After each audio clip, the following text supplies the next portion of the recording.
یا ایھا الناس، اے لوگو، یہ خطاب تمام لوگوں کو ہے۔ اللہ تعالیٰ نے قرآن پاک میں 3 طرح سے خطاب فرمایا ہے کہ یا ایھا الناس، اے لوگو، اور یا ایھا الذین آمنوا، اے ایمان والو، اور یا ایھا الذین کفروا، اے کفر کرنے والو۔ تو یہ 3 طرح سے لوگوں کو اللہ تعالیٰ نے خطاب فرمایا ہے۔ یا ایھا الناس، اے لوگو، کلوا مما فی الارض حلالا طیبا، کھاؤ جو کچھ زمین میں حلال اور پاکیزہ ہے۔ تو زمین میں اللہ تعالیٰ نے تمہارے کھانے پینے کے لیے جو کچھ رکھا ہے ان چیزوں کو کھاؤ۔ اس کے بارے میں فرماتے ہیں یہ آیت ان اشخاص کے حق میں نازل ہوئی جنہوں نے بیمار وغیرہ کو حرام قرار دیا تھا۔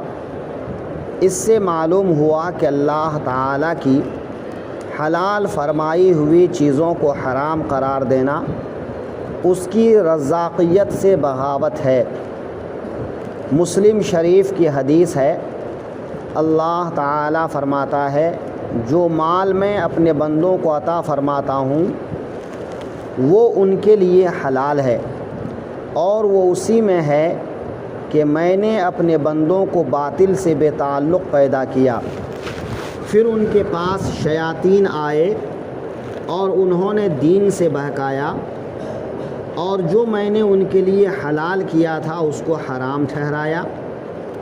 ایک اور حدیث میں ہے، حضرت ابن عباس رضی اللہ عنہ نے فرمایا میں نے یہ آیت سید عالم صلی اللہ علیہ وسلم کے سامنے تلاوت کی تو حضرت سعد ابن ابی وقاص نے کھڑے ہو کر عرض کیا، یا رسول اللہ دعا فرمائیے کہ اللہ تعالی مجھے مستجاب الدعوات کر دے۔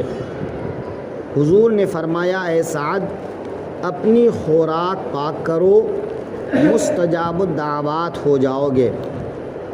اس ذات پاک کی قسم جس کے دست قدرت میں محمد صلی اللہ علیہ وسلم کی جان ہے، آدمی اپنے پیٹ میں حرام کا لقمہ ڈالتا ہے تو 40 روز تک قبولیت سے محروم رہتی ہے۔ ذرا غور کریں کہ ایک حرام کا لقمہ 40 دن تک کے لیے دعا کی قبولیت کے لیے رکاوٹ بن جاتی ہے۔ تو جو انسان صبح و شام حرام کھاتا ہو پھر اس کی دعا کیسے قبول ہو سکتی ہے؟ آج ہر کسی کو شکوہ ہے اس کی دعا قبول نہیں ہوتی ہے، اس کی مراد پوری نہیں ہوتی ہے۔ تو کیسے مراد پوری ہوگی؟ کیسے دعا قبول ہوگی؟ ہم زبان کی حفاظت نہیں کرتے، ہماری زبان پر گالی گلوچ، فحش گانے، ترانے، جھوٹے وعدے، اور ہمارا کھانا، یہ سب کچھ ہم کس طرح کماتے ہیں ہم کو احساس ہونا چاہیے۔ لیکن یہ ہے کہ آج کل جو ہے آدمی اس کی فکر کیے بنا جو مل جائے اس کو کھانا، اپنے بال بچوں کو کھلانا ان کے لیے پسندیدہ ہے۔ آج بچے نافرمان کیوں ہو رہے ہیں؟ اس کی وجہ یہی ہے کہ ہم بچوں کی پرورش جب حرام کھانوں سے کرتے ہیں تو پھر ان کے اندر اطاعت کا جذبہ پیدا نہیں ہوتا ہے۔ بچے نافرمان ہوتے ہیں، بچے بے نمازی ہوتے ہیں، بچے بے دین ہوتے ہیں، بچے بدعمل ہوتے ہیں۔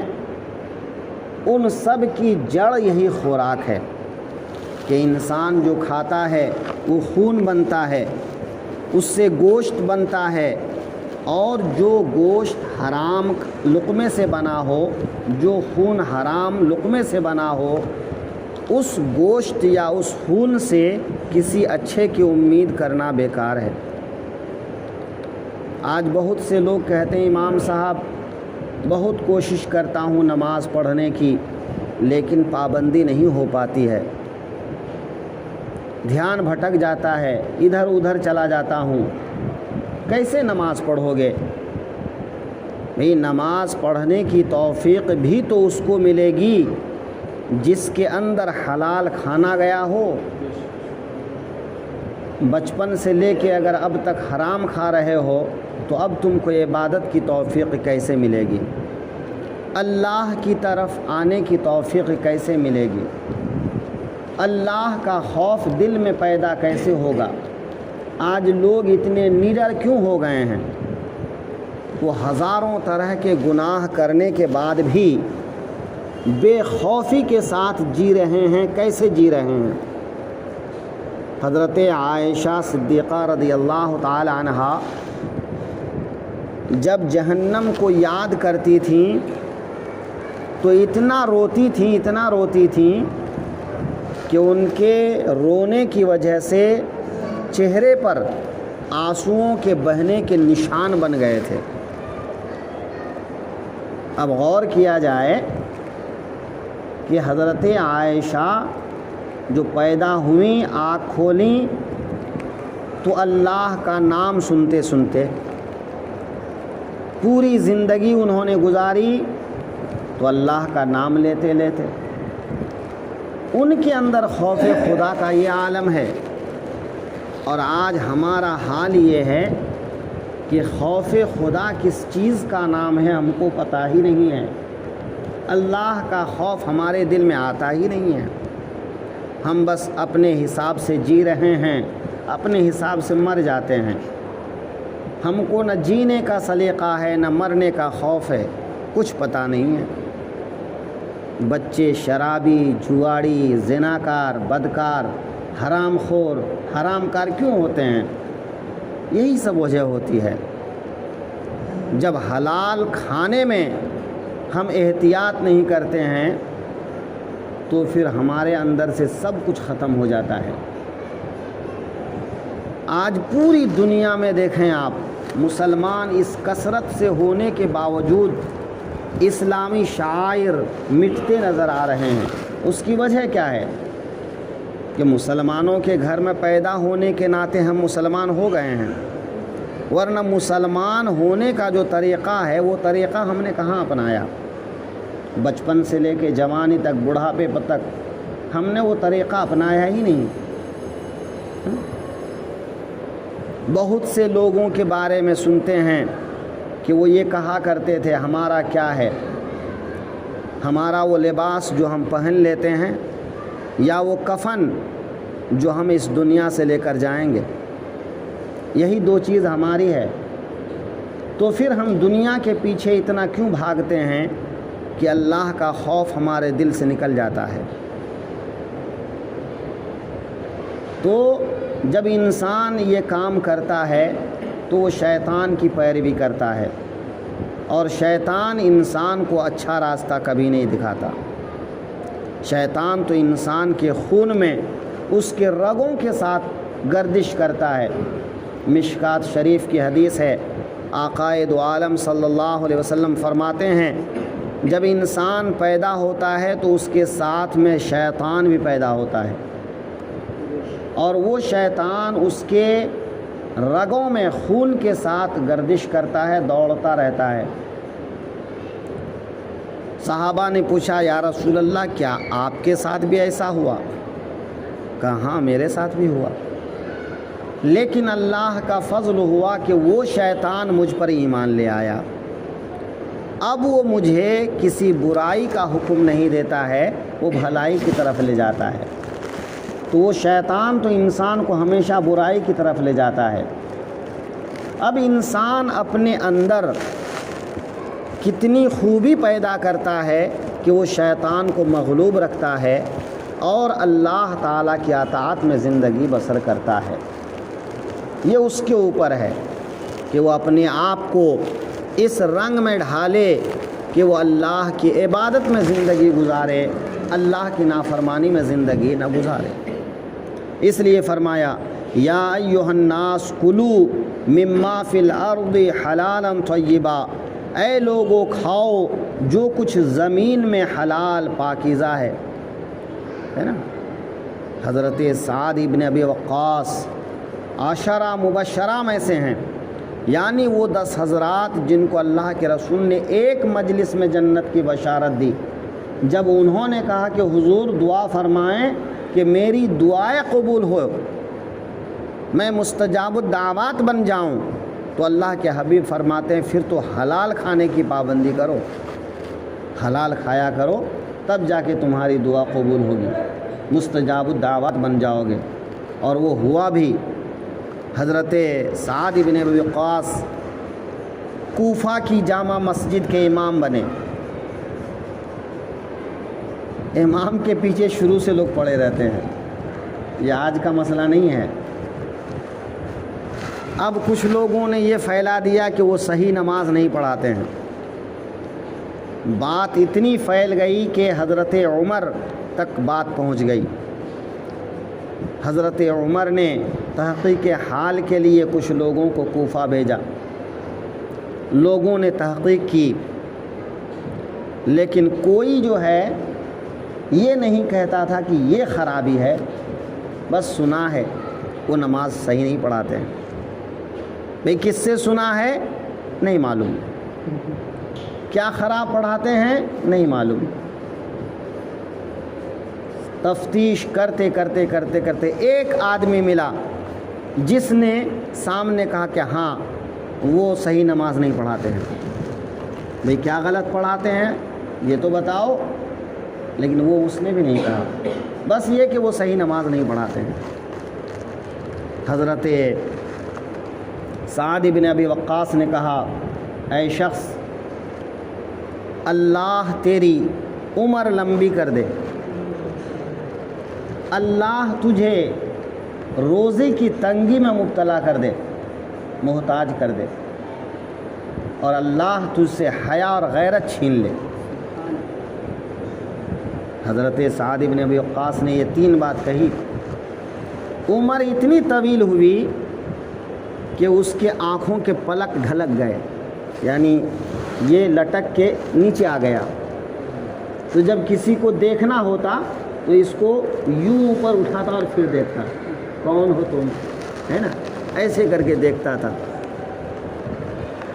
تنگی کا یہ عالم ہوا کہ کوفہ کے بازار میں بھیک مانگتا تھا پھر کھاتا تھا، اور بے حیائی کا یہ حال ہوا کہ جوان عورتوں کو چٹکی لیتا تھا، چھیڑتا تھا۔ عورتیں جب کہتی تھیں اے دادا اے نانا یہ کیوں کرتے ہو، کیوں چھیڑتے ہو عورتوں کو، تو جواب دیتے مجھ بوڑھے کو سعد ابن ابی وقاص کی بد دعا لگ گئی ہے۔ مجھ بوڑھے کو سعد ابن ابی وقاص کی بد دعا لگ گئی ہے۔ تو وہ سعد ابن ابی وقاص زبان سے جو نکل گیا وہ نکل گیا۔ تو یہ کب پیدا ہوتا ہے؟ جب آدمی حلال کھاتا ہے، سچ بولتا ہے، تب جا کے یہ تاثیر پیدا ہوتی ہے۔ تو اللہ تعالیٰ فرماتا ہے اے لوگو حلال کھاؤ جو کچھ کے زمین میں حلال اور پاکیزہ چیزیں ہیں۔ اللہ نے جس کو حلال فرمایا اس کو حلال جانو، جس کو حرام فرمایا اس کو حرام جانو۔ وَلَا تَتَّبِعُوا خُطُوَاتِ الشَّيْطَانِ، اور شیطان کے قدم پر قدم نہ رکھو۔ شیطان تو چاہتا ہی یہی ہے نا کہ انسان اس کا پیروکار بن جائے۔ اس نے اللہ کی بارگاہ میں یہی تو کہا تھا میں تیرے بندوں کو بہکاتا رہوں گا، تو اللہ نے فرمایا تمہارا جو کام ہے تم کرو، لیکن جو بندے میرے نیک اور اچھے ہوں گے وہ تیرے بہکاوے میں نہیں آئیں گے، اور جو تیرے بہکاوے میں آ جائیں گے تیرے ساتھ وہ جہنم میں جائیں گے، میں ان کو تیرے ساتھ میں جہنم کا ایندھن بنا دوں گا، جہنم میں ڈال دوں گا۔ تو جو نیک اور صالح ہوں گے وہ شیطان کے بہکاوے میں نہیں آئیں گے۔ تو انسان کو ہر قدم یہ سوچنا چاہیے کہ کہیں وہ شیطان کے بہکاوے میں تو نہیں آ رہا ہے۔ اگر شیطان کے بہکاوے میں آ رہا ہے تو شیطان کو دور بھگائے، اچھے راستے پہ چلے۔ وَلَا تَتَّبِعُوا خُطُوَاتِ الشَّيْطَانِ، اور شیطان کے قدم پر قدم نہ رکھو، انہو لکم عدو مبین، بے شک وہ تمہارا کھلا دشمن ہے۔ شیطان انسان کا کھلا دشمن ہے۔ بڑا مشہور مقولہ ہے، الایمان بین الخوف والرجاء، ایمان ہمیشہ امید اور خوف کے درمیان لٹکتا رہتا ہے نا؟ تو انسان کے دل میں خوف خدا ہونا ہی ایمان ہے، اور خوف کی وجہ سے کوئی انسان مایوس ہو جائے، ایسے وقت امید کا جگانا ہی ایمان ہے۔ وَلَا تَقْنَطُوا مِن رَحْمَةِ اللَّهِ جو آیا ہے کب؟ نماز بھی پڑھ رہا ہے، روزہ بھی رکھ رہا ہے، حلال بھی کھا رہا ہے، نیکی بھی کر رہا ہے، سب کچھ کرنے کے بعد لگتا یہ ہے کہ میں نے اللہ تعالیٰ کا حق ادا نہیں کیا، کہ اللہ نے جو یہ جسم، یہ جوانی، یہ خوبصورتی، یہ توانائی عطا کیا ہے، یہ دولت، یہ نعمت، بیوی، بچے، ماں باپ، خاندان، گھر دوار، یہ جو عطا فرمایا ہے، ان سب کا جو اللہ کا میرے اوپر حق ہے، میں نے وہ حق ادا نہیں کیا ہے۔ جب انسان مایوس ہو جاتا ہے تو اللہ فرماتا ہے اللہ کی رحمت سے مایوس مت ہو، اللہ رحیم ہے نا؟ یہ نہیں کہ ہم گناہ پہ گناہ کیے جائیں اور کہیں کہ اللہ رحیم ہے، یہ غلط ہے، یہ بیوقوفی ہے۔ اللہ رحیم ہے، یقیناً رحمت فرمائے گا، کیونکہ ہم اس کی ایک نعمت کا بھی شکریہ ادا نہیں کر سکتے جتنا اس نے ہم کو دیا ہے۔ یہ صحت، یہ توانائی، یہ تندرستی، یہ بال بچے، یہ بیوی بچے، یہ خاندان، یہ ماں باپ، اس کی نعمت ہی تو ہے۔ یہ سب کچھ اس نے عطا کیا ہے، اور ہم سے کیا مانگتا ہے کہ ہم صرف صحیح راستے پر چلیں، نیکی کے راستے پر چلیں، برائی سے بچتے رہیں، گناہ سے بچتے رہیں، یہی تو وہ چاہتا ہے، اور ہم یہی نہیں کر پاتے۔